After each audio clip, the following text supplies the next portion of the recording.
السلام عليكم ورحمة الله وبركاته. النهاردة هعمل معاكم الدجاج المندي. طعمه حكاية وطريقته سهلة جدا وموفرة ومش هتكلفنا، وكمان هعمله مع الرز البلدي مش رز بسمتي ولا حاجة. طبعا انتوا عارفين الرز بسمتي غالي جدا، كنا زمان بنجيبه بتمن الرز البلدي دلوقتي، فاحنا عشان هو غالي هنستخدم بقى الرز البلدي بتاعنا وهيطلع طعمه تحفة ان شاء الله.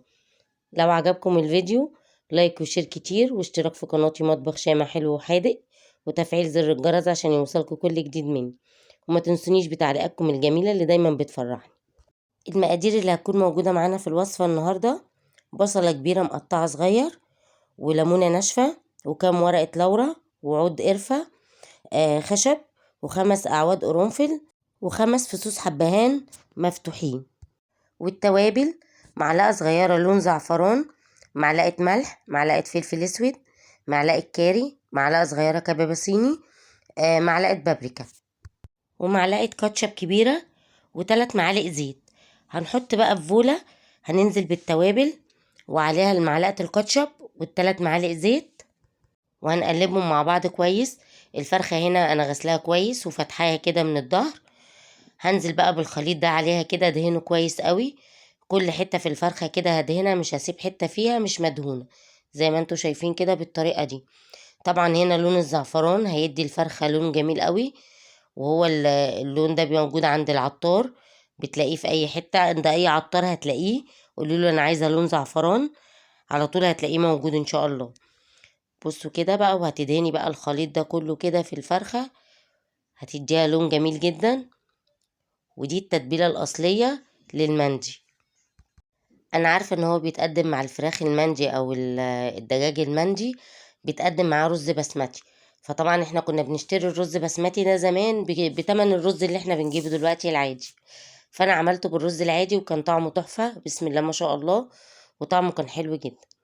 هنا بقى معايا كده ربع كوباية زيت هتسخن، هنزل عليها بالبصلاية اللي مقطعاها صغير كده، وبعد كده هرش على البصلة حبة ملح وفلفل اسود، وبعد كده هنزل بقى بالحبهان واللوري والقرنفل والليمون الناشف، انا قاسمه الليمونه نصين، وهقلبها بس كده اخلي البصله تدبل.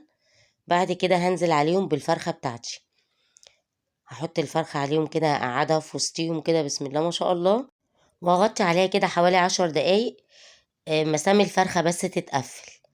وبعد كده هنزل عليها بحوالي كوبايتين ميه بتغلي، وهسيبها نص ساعه بقى لحد ما تستوي. بعد ما تستوي بقى هقول لكم هنعمل ايه.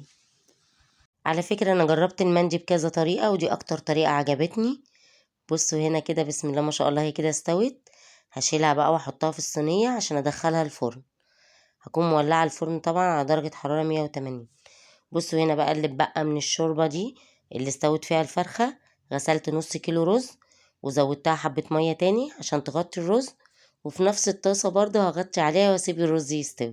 انا دايما بحب اعمل معاكم اكلات سهلة كده مش مكلفة، عشان خاطر طبعا الظروف اللي كلنا فيها، فياريت تعجبكم اكلاتي، وان شاء الله كده تجربوها وتقولي رأيكم في التعليقات.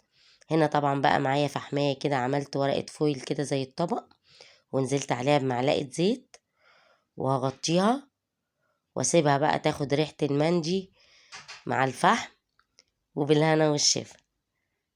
على فكرة لو جربتوها مش هتبطلوا ابدا تعملوها على طول ان شاء الله.